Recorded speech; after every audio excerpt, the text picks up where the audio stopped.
and welcome to Off the Rack. I'm Shelley Beyer, and today I want to talk about something deeper than recovery, something slower, quieter, and far more personal. It's about becoming. More specifically, becoming the woman I always needed, the one I couldn't see growing up, the one I didn't know how to trust, the one I waited decades to meet, and finally feel at home with. For a long time, I didn't know that's what I was doing. I was just trying to keep going, trying to hold everything together, run a business, take care of animals, being available for everyone. And I thought I was being helpful, responsible, productive. But what I was really doing was disappearing, quietly abandoning myself in order to stay needed, in order to feel safe, in order to feel worthy. There was a time not long ago when I looked so capable on the outside. I was the one who figured it out, handled it, held it together. But inside, I was tired, not just physically, but energetically. I felt like I was performing life instead of living it, always stepping in, always taking on more, even when no one asked me to. It looked like compassion, but underneath it was fear. Fear of being left out, fear of being unwanted, fear that if I wasn't doing something useful, I wouldn't be loved. I had a pattern and I didn't even know I was living inside it. I'd give more than I had, say yes before I even knew what I wanted, offer help that came from depletion, not overflow. And when the appreciation didn't come, when people didn't acknowledge the effort I poured out, I'd feel something burn underneath. Disappointment, resentment, quiet heartbreak. And then I'd pull back, withdraw, cut people out, emotionally, if not literally. I told myself they didn't appreciate me. But what was really happening was that I had built relationships on a shaky foundation, not on mutual care, but on me doing too much. I wasn't just giving, I was trying to be chosen. I thought if I made myself indispensable, maybe I'd feel like I belonged. Maybe I'd feel seen. And underneath that was one truth: I'm not enough unless I'm doing something for someone else. That story, that core wound, didn't come from nowhere. It came from being abandoned as a child. When my father left, something settled deep into my nervous system. I must not be enough, not lovable enough, not worth staying for. And I carried that wound quietly for decades into my friendships, into work, into how I showed up in my body. And when I started healing, really healing, I began to see the full picture.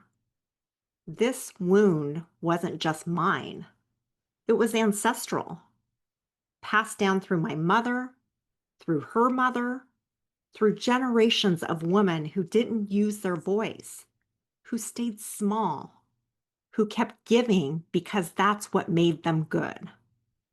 And suddenly, I understood the overfunctioning, the exhaustion, the urge to be helpful at the cost of myself.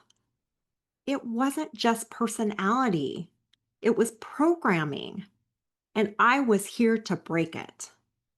I went through weeks of childhood healing work, then weeks of past life regression, ancestral clearing, hypnotherapy, and through all of that, I kept hearing the same inner knowing rise up. This isn't just yours, but you are the one who gets to heal it. Not having a voice, that wasn't just mine. It was carried, and it ends with me. I truly believe this phase of my life, this last leg, is about stepping into full authenticity, and not just for me, but for the women who came before me and the ones who will come after. This isn't just about being heard. It's about using my voice to help others heal. But I couldn't do that until I healed my voice in myself. That's when the breast reduction came in. It wasn't the beginning of my healing, it was the embodiment of it, the physical integration of all the emotional work I had done. Because even after I'd reclaimed my inner voice, there was still a part of me that didn't feel free. My body still didn't feel like mine.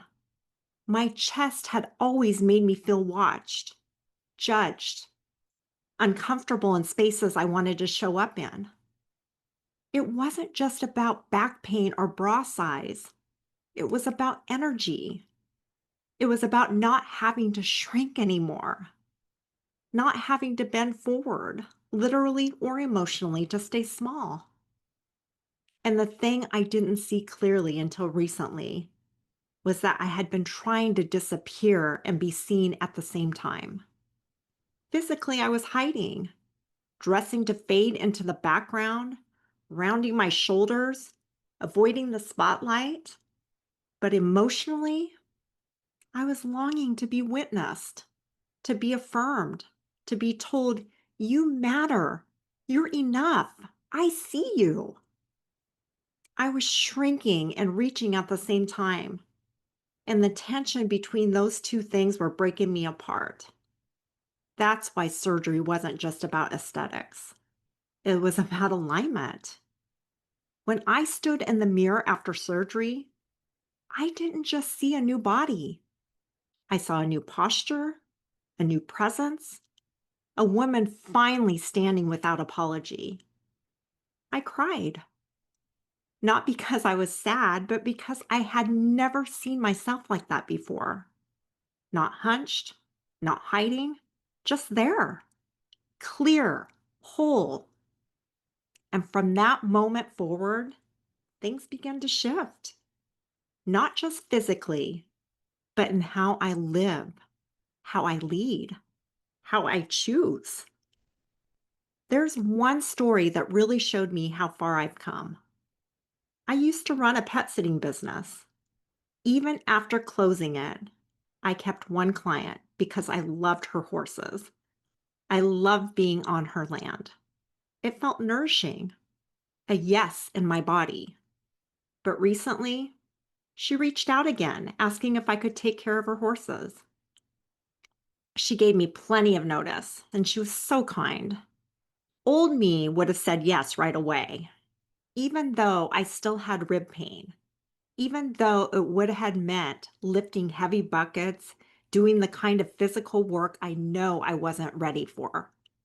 And normally, I would have said yes, figured it out later, had my son or my husband come and help, just made it work. Because that's what I always did. I made it work. But this time, I paused and I listened. And I heard this quiet, certain voice. You don't have to do this. Even if you can, you don't have to. And for the first time, I honored that voice. I said no, with love, with calm, and without guilt. That was huge for me because I didn't default to someone else's need before my own. I didn't override my body. I didn't put my healing at risk just to be agreeable. That's not how I used to live, but that's how I live now. I still have moments where the old patterns show up. I still sometimes feel that urge to explain myself, to make sure I'm being liked, to say yes too fast. But now I notice it. And most of the time, I pause. I ask, am I doing this from love or from lack? Am I honoring my truth or avoiding someone else's discomfort? This, to me, is what becoming the woman I needed looks like. It looks like speaking when I would have stayed quiet. It looks like resting without guilt. It looks like choosing softness and not apologizing for it.